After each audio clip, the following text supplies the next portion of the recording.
ನಮಸ್ಕಾರ. ಇವತ್ತು ನಾವೆಲ್ಲರೂ ಬಹಳ 4ನೇ ತಾರೀಕು ಒಂದು ಹಿಸ್ಟ್ರಿಯಲ್ಲಿ ಬರೆದಿಡುವಂಥ ಒಂದು ದಿನ ಅಂತ ನಾವು ಅನ್ಕೋಬಹುದು. ಯಾಕಂತ ಕೇಳಿದ್ರೆ ನಮ್ಮ ಭಾಗದ ಜನರಿಗೆ ಬಹಳಷ್ಟು ಒಳ್ಳೆಯ ಕಾರ್ಯಕ್ರಮಗಳನ್ನು ಹಮ್ಮಿಕೊಂಡು ನಮ್ಮ ಒಂದು ಜನರ ಉದ್ಧಾರಕ್ಕೋಸ್ಕರ ಸಾಕಷ್ಟು ಕಾರ್ಯಕ್ರಮಗಳನ್ನು ಮಾಡಿದ್ದಾರೆ.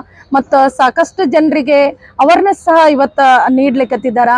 ಮತ್ತು ಕೆರೆಗಳ ಒಂದು ವೃದ್ಧಿ ಮಾಡಿ ನೀರಿನ ಸಂರಕ್ಷಣೆಗೋಸ್ಕರ ಆಗಿರ್ಬೋದು, ಮತ್ತು ಸ್ವಚ್ಛತೆ ಬಗ್ಗೆ ಆಗಿರ್ಬೋದು, ಅಲ್ಲದೆ ಮಕ್ಕಳ ಎಜುಕೇಷನ್ ಬಗ್ಗೆ ಆಗಿರ್ಬೋದು, ಮಹಿಳೆಯರ ಉದ್ಧಾರದ ಬಗ್ಗೆ ಆಗಿರ್ಬೋದು, ಮತ್ತು ಕುಡಿತದ ಚಟಗಳನ್ನು ಬಿಡಿಸುವ ಕಾರ್ಯಕ್ರಮವಲ್ಲಿ ಆಗಿರ್ಬೋದು, ಇನ್ನೂ ಅನೇಕ ರೀತಿಯಿಂದ ಸಾಕಷ್ಟು ಕಾರ್ಯಕ್ರಮಗಳು. ಒಂದು ಉದಾಹರಣೆ ಹೇಳ್ಬೋದು, ಯಾವ ಹಾಡು ಯಾವ ತಪ್ಪಲು ಮುಟ್ಟದ ಒಂದು ಹಾಡು ಇರುತ್ತಲ್ಲ, ಆ ರೀತಿಯಾಗಿ ಎಲೆಮರಿಚಿದ ಗಿಡವಾಗಿ ಕಾರ್ಯಕ್ರಮಗಳನ್ನು ಇವತ್ತು ಬಹಳಷ್ಟು ಕಾರ್ಯಕ್ರಮಗಳನ್ನು ಮಾಡ್ಕೊಂಡಿದ್ದಾರೆ.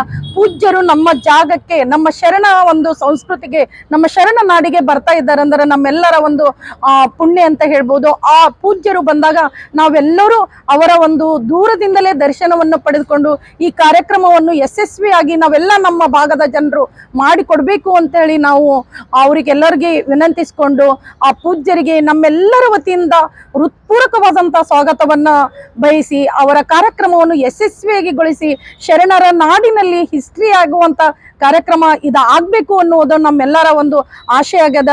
ನೀವೆಲ್ಲರೂ ಪತ್ರಿಕಾ ಮಾಧ್ಯಮದ ಅಣ್ಣ ತಮ್ಮಂದಿರು ಬಹಳ ಒಳ್ಳೆಯ ಕಾರ್ಯಕ್ರಮವನ್ನು, ಈ ಕಾರ್ಯಕ್ರಮ ಬಗ್ಗೆ ಹೆಚ್ಚಿನ ವಿಷಯಗಳನ್ನು ಹೇಳಿ ಪೂಜ್ಯರಿಗೆ ಯಾವುದೇ ರೀತಿಯಿಂದ ಪೂಜ್ಯರು ಬಂದಾಗ ನಾವೆಲ್ಲರೂ ಸಹಕರಿಸಿ ಅವರಿಗೆ ಈ ಕಾರ್ಯಕ್ರಮ ಯಶಸ್ವಿಗೊಳಿಸಲಿಕ್ಕೆ ತಮ್ಮೆಲ್ಲರಿಗೆ ನಾನು ವಿನಂತಿಸಿಕೊಳ್ತೀನಿ.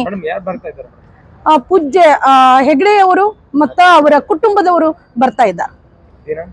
ದಿನಾಂಕ 4/9/2024 ಬೆಳಗ್ಗೆ ಫ್ಲೈಟ್ ನಿಂತ ಬರ್ತಾ ಇದ್ದಾರೆ. ಇಲ್ಲಿ 10:30-11 ಗಂಟೆಗೆ ಅವ್ರ ಕಾರ್ಯಕ್ರಮ ಪ್ರಾರಂಭ ಆಗ್ತದ.